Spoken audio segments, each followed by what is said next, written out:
할렐루야. 오늘도 하나님께서 우리에게 말씀 주실 주의 이름으로 축원드립니다.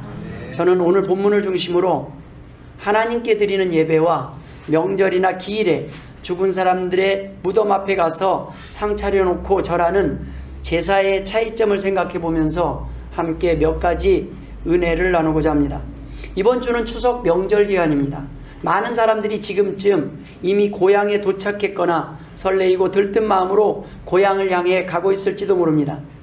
이 추석 명절 기간은 먼저 세상을 떠난 사람들을 찾아 산소를 방문하기도 하면서 한 번쯤 인간의 삶과 죽음에 대해서 생각하게 되는 시기이기도 합니다. 그런데 오랜만에 가족들이 만나는 좋은 날임에도 불구하고 명절 기간에 만난 가족 간에 제사 때문에 의견이 달라서 문제가 되거나 서로 얼굴 붉히게 될 때가 있습니다. 왜냐하면 우리는 죽은 사람에게 절하는 제사에 동참할 수 없기 때문입니다. 기독교인들은 하나님께만 예배해야 하는 사람들이기 때문입니다. 하나님 외에는 제사도 절도 할 수 없기 때문입니다. 바로 예배와 제사의 그 첫 번째 차이 때문입니다. 예배와 제사는 첫 번째 대상이 다르다는 것입니다. 그 절하는 대상과 경배하는 대상이 다릅니다. 출애굽기 20장 3절에 너는 나 외에는 다른 신들을 내게 두지 말라. 20장 4절에 너를 위하여 새긴 우상을 만들지 말고 또 위로 하늘에 있는 것이나 아래로 땅에 있는 것이나 땅 아래 물속에 있는 것에 어떤 형상도 만들지 말며 라고 하나님은 명령하셨습니다. 이 말씀은 오직 이 땅에서 사람들은 하나님만 섬기며 경배하라는 명령입니다. 뿐만 아니라 우리가 경배하지 말아야 될 우상에 대해서도 아주 구체적으로 명시해 놓고 있습니다. 결국 무덤에 가서 절하는 것은 귀신에게 경배하는 것이고 하나님이 금하신 우상을 숭배하는 것이기 때문에 하나님께서 금하신 것입니다. 신명기 32장 17절에 그들은 하나님께 제사하지 아니하고 귀신들에게 하였으니 곧 그들이 알지 못하던 신들 근래에 들어온 새로운 신들 너희의 조상들이 두려워하지 아니하던 것들이로다 라고 기록하고 있습니다. 여러분, 한 해 가운데 귀신들이 가장 설치고 다니는 날이 있다면 언제겠습니까? 바로 이 추석 명절 기간입니다. 그냥 귀신들이 사방에서 난리치고 다닙니다. 사실 귀신이 있습니까 없습니까? 분명히 있습니다. 왜냐하면 예수님께서 쫓아내셨기 때문입니다. 있다는 겁니다. 귀신은 존재합니다. 하나님의 백성들은 건드릴 수가 없습니다. 그러나 귀신들을 부르고 귀신들에게 절하고 귀신들에게 절할 사람들이 가장 많이 나타나는 이 명절 기간에 귀신은 난리칩니다. 오늘이 그들의 장날이에요. 장날. 아주 판을 치고 다녀요. 그냥 자기들 세상인 줄 알고 다닙니다. 이럴수록 우리는 이 영적 흐름에 민감해야 합니다. 하나님께서는 이런 것들을 아시고 분명히 하셨습니다. 귀신들에게 굴복해서는 안 되기 때문에 그것이 결과적으로 그들에게 저주가 되고 그들에게 안 좋은 일들이 생길 수밖에 없기 때문에 하나님은 창조하신 인간들을 복되게 하시기 위해서 원천적으로 막으신 것입니다. 하지 말라고 아예 명령으로 못 박으신 것입니다. 그래서 하나님의 백성들이라면 귀신에게도 절하고 하나님께도 예배할 수 없습니다. 그것은 영적 간음을 범하는 것이기 때문입니다. 귀신과 교제하는 것입니다. 고린도전서 10장 20절에 무릇 이방인이 제사하는 것은 귀신에게 하는 것이요 하나님께 제사하는 것이 아니니 나는 너희가 귀신과 교제하는 자가 되기를 원하지 아니하노라. 여러분, 저는 살면서 귀신이 들려서 고민한다는 사람들에 대한 이야기는 들었지만 귀신 좀 들어오게 해주세요라는 소리는 들어본 적이 없습니다. 귀신에게 무서워서 절할지언정 귀신과 친해지고 싶고 귀신과 함께 밥 먹고 귀신과 함께 살기를 원하는 사람을 본 적이 없다는 말입니다. 그 귀신이 설사 우리 부모의 귀신이라 할지라도 조상의 귀신이라 할지라도 소용없다는 겁니다. 싫어합니다. 몸서리칩니다. 귀신이 두려워서 가는 것입니다. 하나님은 귀신을 두려워하는 것을 원치 않는다는 말씀입니다. 일제시대의 많은 기독교인들이 목숨을 걸고 신사참배를 하지 않은 이유가 어디 있습니까? 그것은 섬김의 대상, 예배의 대상을 바꾸는 것이기 때문입니다. 오늘 본문에서 주님과 사마리아 우물가의 여인과의 대화에서 몇 가지 내용이 있습니다. 주님이 가서 내 남편을 보러오라 하니까 여자가 뭐라고 대답합니까? 저는 남편이 없나이다. 그러자 예수님이 내가 남편이 없다는 말이 옳도다. 너에게 남편 5이 있었고 지금 있는 자도 내 남편이 아니니 네 말이 참되도다 라고 말씀합니다. 그제서 여자가 주여 내가 보니 선지자로소이다 라고 고백을 합니다. 이 대화 중에 여인이 남편이 없다는 대답은 지금 함께 사는 남자는 있지만 그조차 남편이라고 말할 수가 없다는 것입니다. 본문 18절에 내 남편이 아니니 라는 주님의 말씀은 여인의 상황, 여인이 주님께 말씀하지 않았음에도 불구하고 그 상황을 정확히 알고 정확히 짚으신 것입니다. 여자는 남편을 취하는 방법으로 이 세상에서 만족을 추구하며 생활에 대한 대책을 세우며 살았습니다. 이 여자는 한 남편을 사귄 것이 아니라 이전에도 5사람이나 사귀었던 것입니다. 가정이라는 모양은 있었지만 속마음은 남편으로 생각하지 않고 살고 있었던 것입니다. 예수님께서 그 사실을 정확히 아셨기 때문에 그 여자의 생활을 지적하신 것입니다. 여인이 준 정보로는 결코 알 수 없었던 내용이었습니다. 지금 사마리아 여자의 삶 속에서 가장 깊이 숨기고 싶었던 그 아킬레스건을 건드린 겁니다. 그 문제점을 주님이 지적하신 것입니다. 여러분, 여자가 몸을 허락하는 사람이 바로 남편입니다.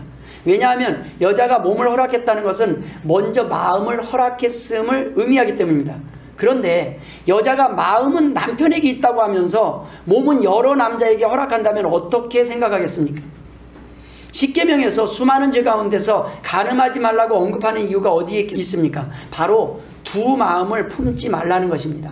하나만 선택하라는 것입니다. 하나님께서 두 마음을 품는 것을 아주 싫어하신다는 것입니다. 다른 신들을 섬기는 사람들이 대부분 다신론자였습니다. 이들은 복을 준다는 신들이라면 다 찾아서 다 집에다 모아놓고 절을 하고 섬겼습니다. 그들의 믿음이 있는 것 같지만 그 어떤 신도 믿지 못하고 불안에 떠는 사람들입니다. 하나의 신으로 모자라는 거예요. 그래서 또 이게 용하다 하면 이리 가고 저게 용하다 하면 저리 가고 이리 쫓아다니고 저리 쫓아다니고 저쪽 바위에 가서 절하고 이쪽 나무에 가서 절하고 이리저리 쫓아다니면서 절할 곳을 찾는 것은 어느 곳에 가서 절해봐도 마음이 편하지 않고 두려움이 여전히 존재하기 때문입니다. 해결함을 받지 못했기 때문입니다. 오늘날 우리가 종교다원주의를 문제 삼는 이유가 무엇입니까? 기독교에만 구원이 있다고 믿지 않는 것이 문제라는 것입니다. 하나님만 신이 아니라고 생각하는 거예요. 뭐 불교에도 구원이 있고 기독교도 있고 천주교도 있고 그냥 아무거나 하나, 종교는 자유니까 아무거나 믿으면 되지. 여기도 있고 저기도 구원이 있고. 제발 그러면 얼마나 좋겠습니까? 그렇지 않으니까 우리가 전도하는 겁니다. 그들이 다른 곳에 구원이 없기 때문에 그들을 구원하기 위해서 우리는 기독교에만 구원이 있다고 전할 수밖에 없는 것입니다. 여러분, 구원은 기독교에만 있습니다. 예수 그리스도를 통해서만 가능합니다. 이것은 우리가 정한 것도 정할 수 있는 것도 아닙니다. 주님께서 정하신 길이요 진리라는 말씀입니다. 이것은 타협할 수 있는 문제가 아닌 것입니다. 하나님께서 싸우라고 하는 대상은 사람이 아닙니다. 구원으로 인도하는 길을 방해하는 종교나 신념이나 가치관들입니다. 때문에 모든 사람들을 사랑해야 하는 기독교는 사람들을 멸망으로 인도하는 다른 가치관과 다른 종교의 제사에 동참할 수 없는 것입니다. 그것을 보고 방관할 수 없는 것입니다. 모른 채 할 수 없는 것입니다. 우리의 믿음뿐 아니라 그들의 생명에 관한 문제이기도 하기 때문입니다. 나만 천국 가면 그만이라면 가만히 그냥 모른 채 하면 됩니다. 그러나 그들이, 내 가족이, 내 사랑하는 가족이 귀신 앞에 엎드려 복종하는 것을 보기에 힘들기 때문입니다. 그것은 거짓임을 알기 때문에 내가 복종하지 않고 내가 절하지 않음으로 인해서 하나님이 살아계신 하나님을 증거하고 고백하는 것입니다. 그것을 하나님께서 증명하시기를 바라는 것입니다. 여러분, 그들의 영혼이 멸망으로 가는 길에서 구원해야 되기 때문에 우리는 그곳에서 절할 수가 없습니다. 배가 아파 수술해야 될 사람이 안과로 가는 것을 우리가 보고만 있을 수 없는 것입니다. 타협하고 함께 죽는 길이 아닌 함께 그들을 사는 길로 인도해야 하기 때문입니다. 예배를 하든 절을 하든 먹든지 마시든지 그 목적이 다르다는 것입니다. 이번 주에 설교 준비를 하는데 이웃집에서 전화가 왔습니다. 저희 집 우편물이 잘못해서 그 집으로 와 있다고. 그래서 제가 우편물을 받기 위해서 내려갔습니다. 아랫집 사람들이 모여서 식사를 하며 간단하게 술 한 잔씩 돌리고 있었습니다. 제가 내려가자 그분들은 좋은 뜻으로 저에게 자연스럽게 술 한 잔 하시라고 권했습니다. 제가 괜찮다고 하자 술을 못 마셔요? 라고 묻길래 저는 술을 안 마십니다 라고 대답을 했습니다. 집으로 오면서 이런 생각이 들었습니다. 저희 집에 십자가가 있는 것을 보고도 제가 기독교인임을 알면서도 그들은 왜 술을 권했을까라는 생각입니다. 생각해보니 많은 기독교인들이 삶의 현장에서 술을 권하면 한 잔씩 받아 마시고 있었기 때문이 아닌가라는 생각이 들었습니다. 이제는 사람들이 기독교인들임을 알아도 술을 마시는 사람들이 있으니 그들은 일단 나중에 딴소리 듣기 전에 인사라도 술을 권해야 하는 사람들이 돼버린 것입니다. 그렇게 맞는 것은 어쩌면 우리가 아니겠습니까? 예전에는 기독교인들에게 술 권하지 않았습니다. 그러나 요즘은 권합니다. 왜 그럽니까? 기독교인들도 마시는 사람을 많이 봤기 때문 아니겠습니까? 우리가 만들고 있는 것입니다. 예전에는 기독교인 그러면 둘 중에 하나로 봤어요.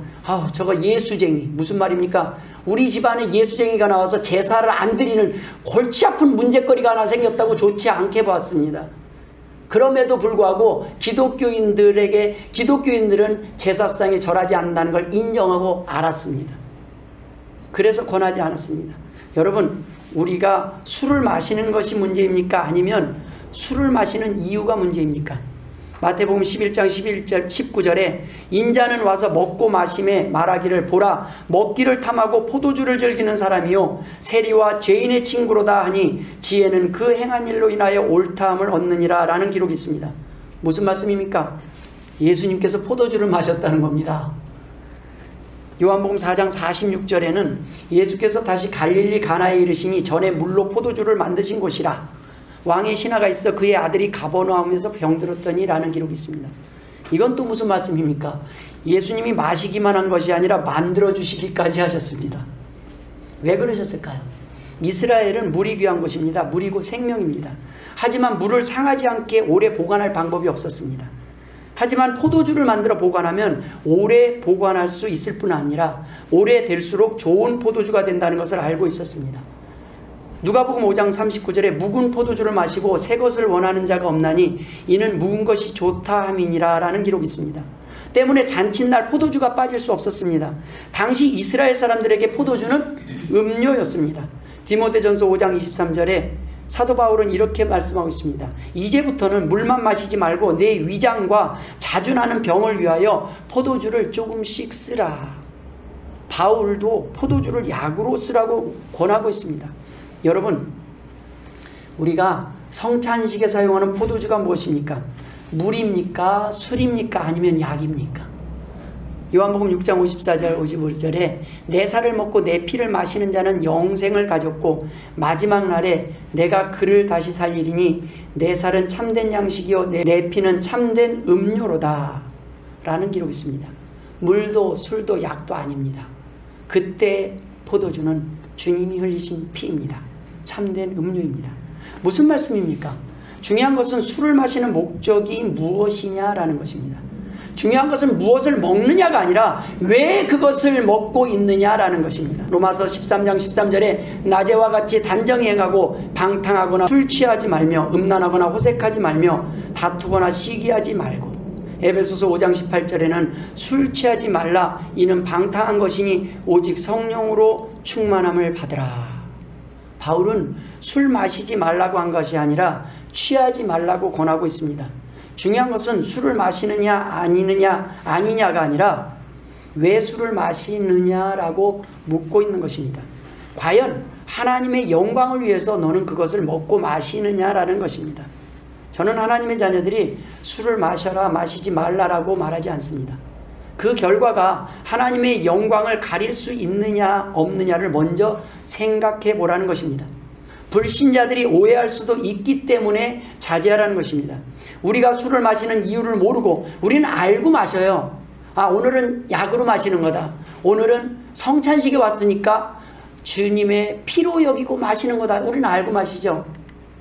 예전에 제가 심우했던 교회에 한 분이 맨 뒤에 앉으셨는데 초신자예요. 그날 첫날 나왔는데 그날이 하필 성찬식이었어요.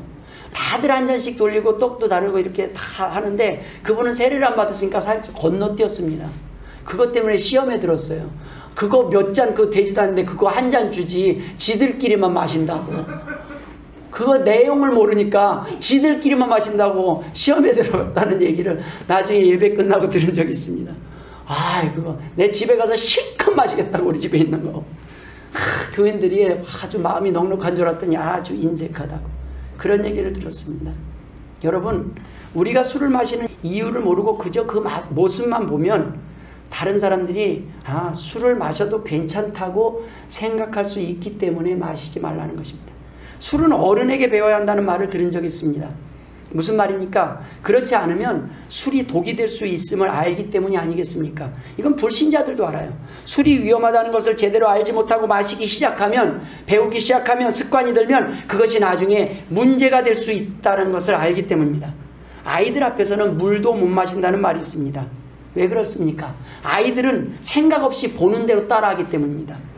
여러분, 우리 기독교인이 밖에서 하는 행동을 다른 사람들은 설명을 통해서 듣고 배우는 게 아니에요. 예수 믿는 사람도 술 마시면 마시는구나 그러고 그냥 마셔요. 그 빌미를 우리에게서 찾는다는 말입니다. 예전에 누군가 제게 이렇게 물었습니다. 목사님, 성경에 담배 피우지 말라는 말이 어디에 있습니까? 라고 물었습니다. 맞습니다. 성경에 마약하지 말라는 말도 없습니다. 컴퓨터 게임 오래 하지 말라는 말도 없습니다. 술이나 담배뿐 아닙니다. 커피 많이 마시지 말라는 말도 없어요. 고기 많이 먹지 말라는 말도 없습니다. 그러나 이렇게 기록하고 있습니다. 고린도전서 10장 31절에 그런즉 너희가 먹든지 마시든지 무엇을 하든지 다 하나님의 영광을 위하여 하라. 무엇을 먹든지 마시든지 그 목적을 하나님의 영광을 위하여 하라는 것입니다. 바로 여기에 답이 있습니다. 목적이 무엇이냐는 것입니다. 먹는 것뿐 아닙니다. 말하는 것, 대화하는 것, 일하는 것, 쉬는 것도 그 목적이 하나님의 영광을 위해서 해야 된다는 말씀입니다. 우리가 이곳에 앉아있는 목적이 하나님의 영광을 위해서입니까? 라는 질문을 하시는 거예요. 우리가 오늘 이곳을 떠날 때도 하나님의 영광을 위해서 떠나는 거예요. 우리가 어디에 있든지 우리는 하나님의 영광을 위해서 하라는 것입니다. 너희가 무덤 앞에서 제사하고 절하는 목적이 과연 무엇이냐라는 것을 묻는 것입니다. 정말 나를 믿느냐, 나를 믿는데 의지하는데 귀신이 무서워서 하는 거냐, 아니면 가족들이 무서워서 그러냐, 그 욕과 비난이 무서워서 그러느냐. 문제가 되는 것은 제사 때 절하는 사람 때문에 문제가 된 거는 본 적이 없습니다. 평상시 오만 못된 짓, 오만 이기적 삶, 오만 그냥 자기 것만 막 다 하다가 제사 때 예수 믿는답시고 제사도 안 오고 절도 안 하니까 그게 문제가 되는 겁니다. 여러분, 문제가 되는 것은 제사 때 절을 해서가 아니라는 겁니다. 그 전에 하나님의 사람답게 그리스도인답게 살지 못했기 때문에 그날 그것이 문제되는 거예요. 그러잖아도 꼬투리 잡으려고, 그러잖아도 찾으려고 있다가 그때 꼬투리 잡는 겁니다. 기독교인들이 평상시에 하나님의 자녀답게 영광을 돌리며 세상을 향해 빛과 소금의 역할을 했을 때 문제가 안 되는데 그 빛과 소금의 역할을 감당하지 못하면서 전도만 하니까 화가 나는 거예요. 화낼 대상도 아닌데. 정말 죽은 사람이 와서, 죽은 부모가 와서 제사밥을 먹고 간다고 너가 믿느냐라고 묻는 겁니다. 여러분, 살아있을 때 잘하는 게 좋죠?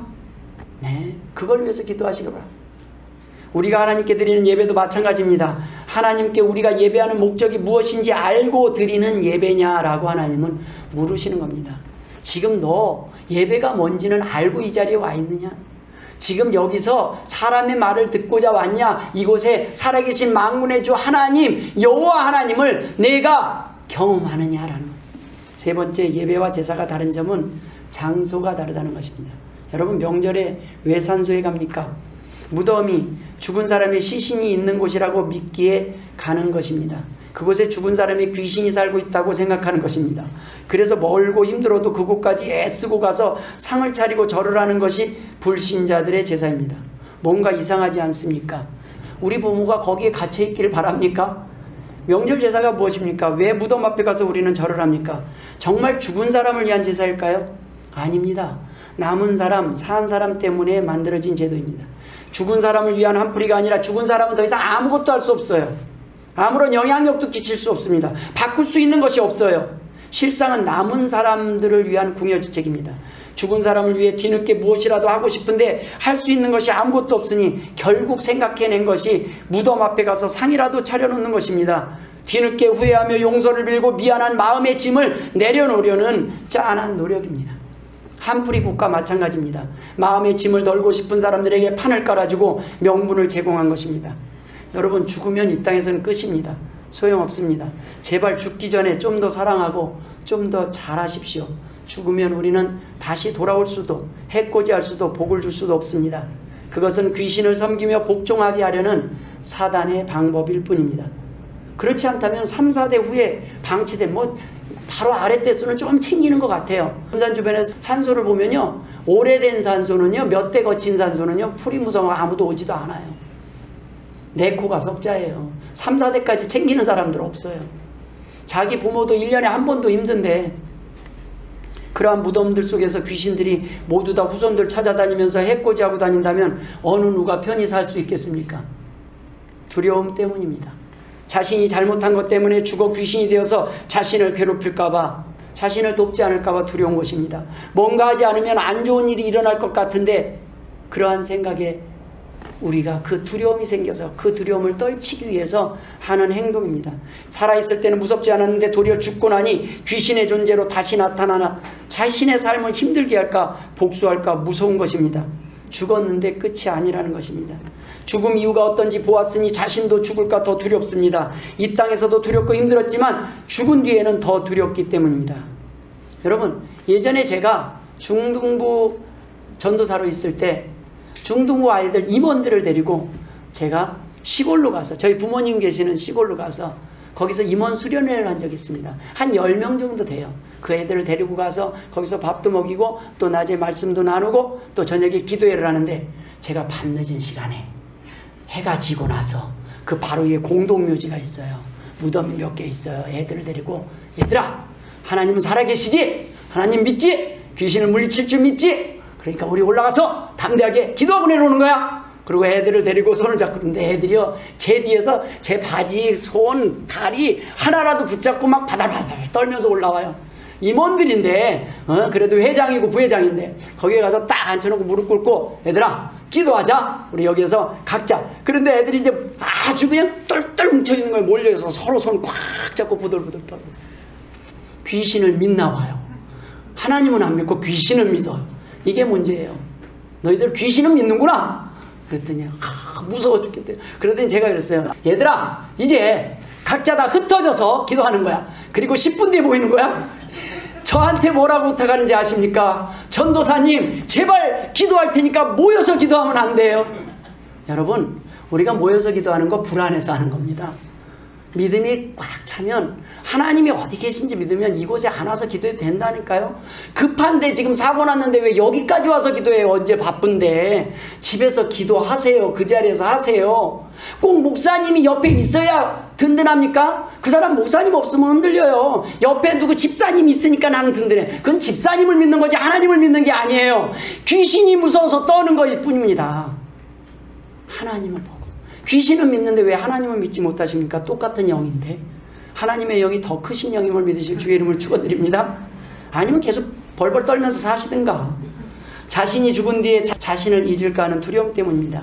잊혀지고 자신의 존재가 소멸될까 두려운 것입니다. 먼지처럼 연기처럼 흙으로 돌아가 버리고 자신은 아무것도 남긴 것 없이 아무 의미 없이 이 세상에 왔다 가는 존재인가 두려운 것입니다. 제발 죽은 뒤에라도 이렇게 너희들도 잊지 말아달라고 자식 교육용으로 가는 거예요. 나 죽으면 잊지 마. 나 죽으면 잊지 마. 잊으면 안 돼. 내가 얼마나 고생했는지 자식 교육용으로 데리고 가는 거예요. 왜 납골묘지 이름이 메모리얼 파크이겠습니까? 기억되길 바라는 것입니다. 죽은 뒤에도 사람들에게 좋게 기억되기를 바라는 것입니다.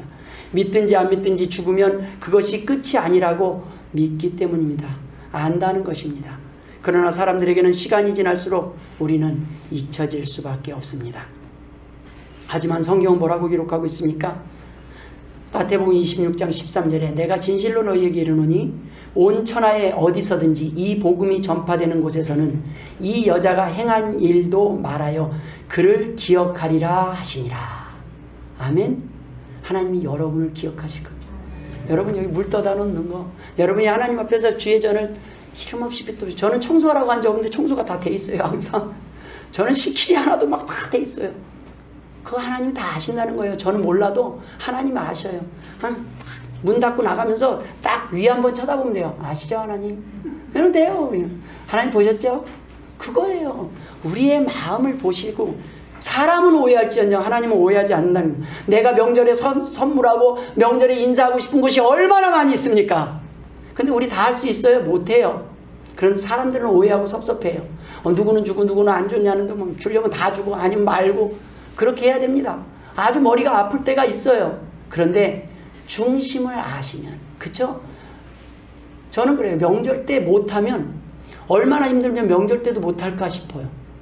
그런 마음이 있어요. 명절 때 못하는 정도면 상당히 힘든 거예요. 제가 예전에 그랬거든요. 다 드리고 싶은데 다 못 드리는 거예요. 할 수 없이 전도사 때 들어오는 게 없으니까 어떻게 해요? 이쪽에서 받은 거 저쪽 주고 저쪽에서 받은 거 스피커 띄워갖고 다시 해갖고 없으니까 그렇게라도 마음을 전하고 싶은데 마음은 전하고 싶은 마음은 굴뚝 같은데 내 안에 없으니까 최선입니다. 그래도 그것이 인간의 한계예요. 그러나 하나님은 아시지 않겠습니까? 하나님은 여러분들이 주고 싶어도 나누고 싶어도 못 주고 있는 걸 아시고 하나님이 어찌 여러분에게 복 주시지 않겠습니까? 사도행전 10장에는 고넬료가 주목하고 보고 두려워 이르되 주여 무슨 일이니까 천사가 이르되 내 기도와 구제가 하나님 앞에 상달되어 기억하신 바가 되었으니 고넬료야 하나님이 내 기도를 들으시고 내 구제를 기억하셨으니 라는 기록이 있습니다. 하나님은 모든 것을 기억하신다는 것입니다. 드리고 싶은데 드리지 못하는 것도 기억하시고 또 하나님 앞에 최선을 다해서 드리는 가난한 과부의 두렙돈을 부자들의 억만금보다 더 크게 보신다는 말씀입니다. 그러니 우리 하나님이 좋은 하나님 아니겠습니까? 하나님 앞에 나오면 없는 자는 비둘기 한 마리면 됐어요. 얼마나 공평하신지 몰라요. 법이 하나님 앞에 드리는 법이 100만 원을 드려라가 아니에요. 11조 1000원 벌면 100원 드리면 되는 거예요. 100원 벌면 10원 드리면 돼요. 못할 사람이 없게 법을 해놨어요. 부자는 부자대로 소를 드리라고 했지만 하나님은 그것에 따라 없는 사람은 쌀 말, 쌀 한 컵이면 된다고 하나님 받으세요. 통일하게 받으시는 거예요. 내가 안다라는 거예요. 내가 다 기억하고 있다라는 거예요. 우리 하나님은 정확하게 우리의 어렵고 안타까운 마음들을 알고 계시는 분입니다. 히브리서 10장 17절에 또 그들의 죄와 그들의 불법을 내가 다시 기억하지 아니하리라 라고 말씀하셨습니다. 여러분 얼마나 감사한 것은 하나님은 그럼에도 불구하고 성도들의 죄는 예수 그리스도의 보혈의 공로로 다 잊고 좋은 것만 기억하신다는 겁니다. 얼마나 좋은 하나님이에요. 우리가 실수하고 하나님 앞에 거역하고 죄짓고 넘어진 거는 하나도 몰라. 그런 적 있었어? 이러는 거예요. 그랬었니? 난 기억도 안 나. 보이지 않아. 근데 우리가 한 선을 행한 것, 하나님을 위해서 드린 것, 하나님께 예배한 것, 하나님께 흘린 눈물들 하나님이 다 기억하신다는 말씀입니다. 계시록 18장 5절에 그의 죄는 하늘에 사무쳤으며 하나님은 그의 불의한 일을 기억하신지라 이런 기록이 있습니다. 이 말씀은 무슨 말씀입니까? 그러나 악인의 죄와 불의는 기억하신다는 거예요. 하나님을 믿지 않고 하나님의 자녀로 하나님 앞에 나오지 않는 사람들의 죄는 낱낱이 하나도 놓치지 않고 다 기억하신다는 거예요. 누가복음 16장 25절에 아브라함이 이르되 예 너는 살았을 때 좋은 것을 받았고 나사로는 고난을 받았으니 이것을 기억하라. 이제 그는 여기서 위로를 받고 너는 괴로움을 받느니라 라고 말씀하셨습니다. 여러분 우리는 하나님의 자녀입니다.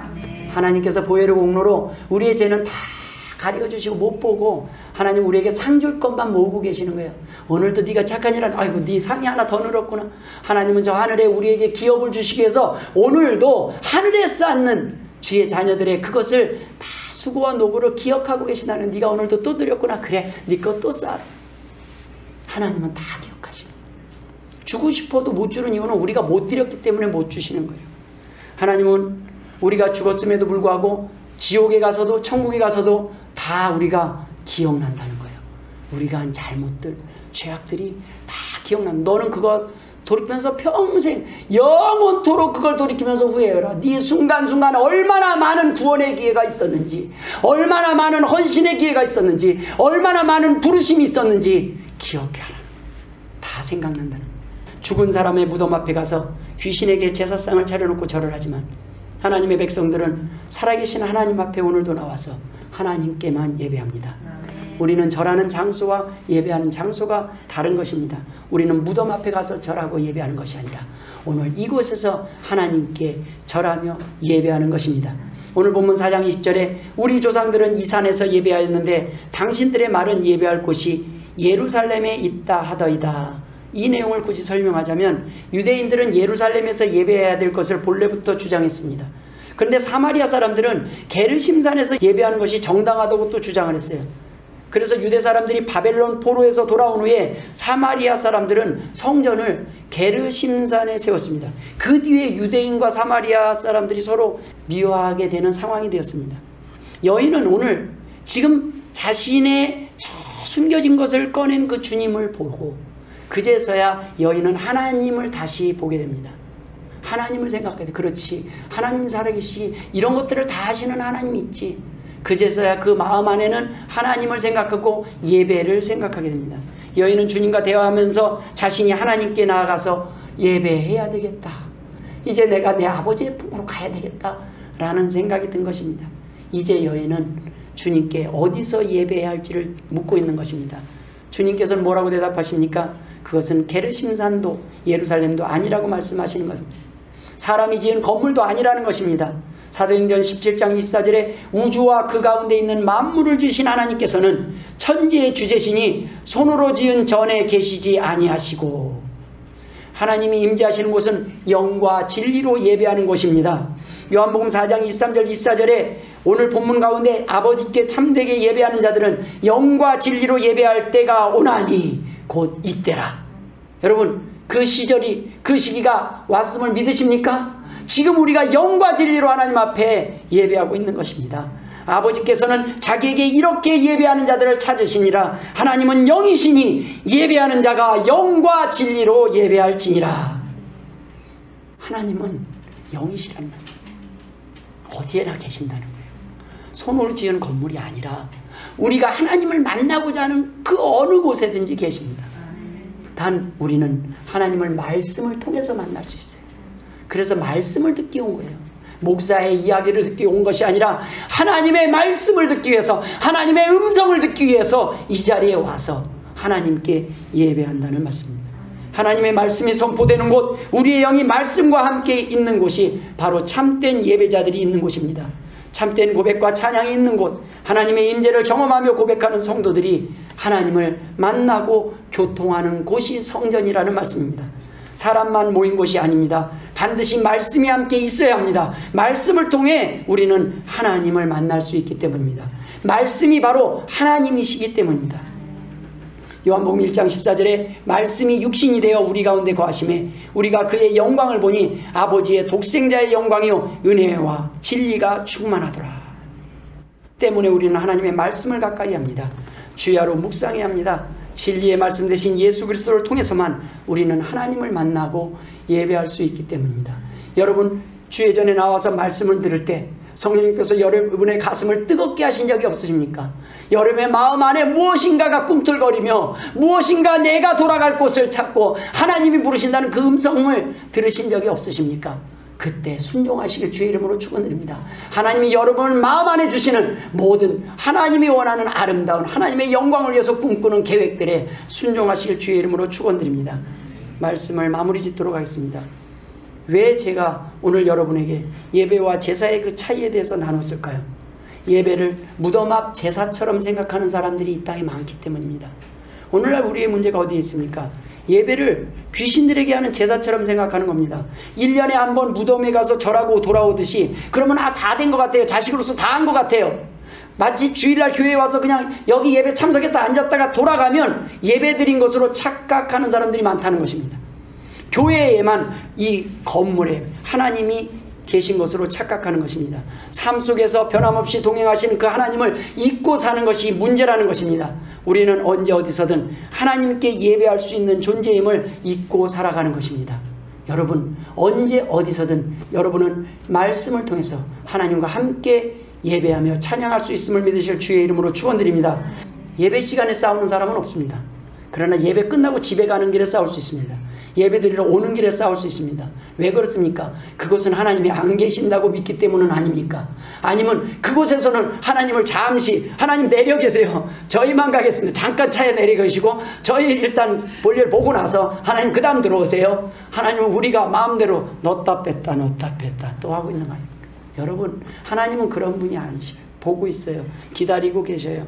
언제쯤 풀래? 언제쯤 끝낼래? 언제쯤 나 옆에 있다니까? 하나님은 봐주시기를 원하신다는 말씀입니다. 여호수아 24장 15절에 만일 여호와를 섬기는 것이 너희에게 좋지 않게 보이거든 너희 조상들이 강 저쪽에서 섬기는 신들이든지 또는 너희가 거주하는 땅에 있는 아모리 족속의 신들이든지 너희가 섬길 자를 오늘 택하라. 오직 나와 내 집은 여호와를 섬기겠노라 하니. 아멘. 이곳에서 나가는 순간 예배가 끝나는 것이 아니라 삶의 현장 어디서든 하나님 앞에 예배하는 자로 하나님과 동행하며 살아가야 하는 것입니다. 그렇지 않으면 불신자들의 무덤 앞 제사와 하나님께 드리는 예배와 하나도 다를 바가 없기 때문입니다. 모쪼록 이 땅에서 오직 하나님께만 예배하며 승리하는 복된 성도들 되시길 주의 이름으로 축원합니다. 기도하겠습니다. 하나님 아버지의 은혜를 감사드립니다. 귀한 말씀 받습니다. 하나님 아버지 순종하게 하여 주옵소서. 이곳을 떠나더라도 어디에 있든지 하나님과 동행하는 성도들 되게 하여 주옵소서. 감사하며 예수님의 이름으로 기도드리옵나이다. 아멘.